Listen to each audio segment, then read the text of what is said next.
Netaji Subhash open ইউনিভার্সিটির Yuji, PG, বিলিস, MSW, M.Ed., B Ed যে কোর্সেই ভর্তি হন না কেন আপনাদের ডিইবি অর্থাৎ গেট ইওর ডিইবি আইডি এটা কিন্তু ম্যান্ডেটরি লাগবেই।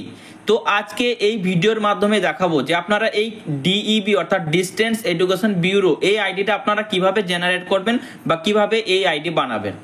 এই আইডি বানানোর জন্য বিশেষ কিছু প্রয়োজনে শুধুমাত্র এবিসি নাম্বার এবং একটা মোবাইল নাম্বার আর আপনার ইমেল আইডি প্রয়োজন এবং সাথে কোন বছরের জন্ম সেই বছরটা শুধুমাত্র প্রয়োজন অর্থাৎ ইয়ার। তো এখানে দেখতে পাচ্ছেন যে এন্টার এবিসি আইডি, তো এখানে আমরা এবিসি আইডি দেব। তো এখানে আমরা এবিসি আইডিটা দিলাম, এরপর আমরা এন্টার আধার নেম, আধার নামটা কি আছে সেটা এখানে ইনপুট করতে হবে। আধার নাম্বারটা আধার নেমটা দিলাম অর্থাৎ ক্যান্ডিডেটের নাম কি সেটা দিলাম। এবার এন্টার ইয়ার অফ বার্থ, কোন বছরে জন্ম, 2001 শুধুমাত্র সালটা দিতে হবে। এন্টার জেন্ডার, জেন্ডার সিলেক্ট করবো আমি মেল, ঠিক আছে, যে মেল হলে মেল করবেন, ফিমেল অথবা ট্রান্সজেন্ডার যে যেটা সেটা সিলেক্ট করবেন। এবার কনসেন্ট গিভেন বাই, এই কনসেন্টটা কে করছে, যদি সেলফ হয় নিজে করে তাহলে সেলফ করবে, আদার করলে আদার্স করবে। তো যেহেতু সেলফ করব আমরা, সেলফ করলে দেখুন অটোমেটিক সব কিছু কিন্তু চলে আসবে। এন্টার প্রোভাইডার নেম, এখানে শুভঙ্কর নস্কর চলে এলো। তারপরে এখানে অথেন্টিকেশন মোড, এখানে ইউআইডি চলে এলো এবং আপনার অথেন্টিকেশন আইডি অর্থাৎ এবিসি আইডিটা কিন্তু এখানে চলে আসবে। তারপর এখানে যেহেতু সেলফ করেছে সেলফ আসবে।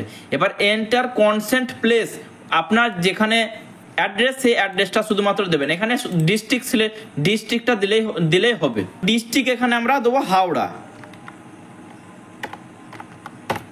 হাওড়া দিলাম। এরপর আমরা এখানে যে ক্যাপচার দেখতে পাচ্ছি 3946 এটা দিতে হবে। তারপর এখানে এন্টার অপশনে ক্লিক করতে হবে। তাহলে শুধুমাত্র আপনার যেটা লাগলো আধার এবিসি নাম্বার আর ক্যান্ডিডেটের নেম অর্থাৎ আধার নাম লাগবে এবং কোন বছরে জন্ম সালটা লাগবে, এইটুকু দিতে হবে। তারপর এগুলো অটোমেটিক চলে আসবে, সেলফ করতে হবে। তারপর এখানে কনসেন্ট প্লেসটা ডিস্ট্রিক্টের নাম দেবেন যে ডিস্ট্রিক্ট থেকে আপনি বিলং করছেন।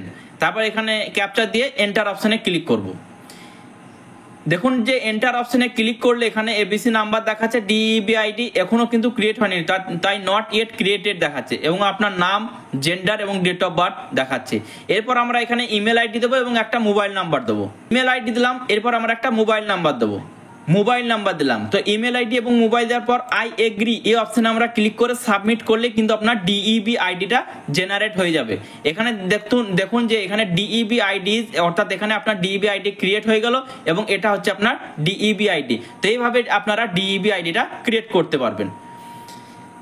এছাড়াও জানিয়ে রাখি যে সাবজেক্ট নিয়ে ভর্তি হচ্ছেন সমস্ত সাবজেক্টের গাইডেন্স, নোট, সাজেশন, অ্যাসাইনমেন্ট আমাদের কোচিং সেন্টার থেকে পেয়ে যাবেন। আমাদের কোচিং সেন্টার একটা সরকার অনুমোদিত এবং আইএসও সার্টিফাইড কোচিং সেন্টার।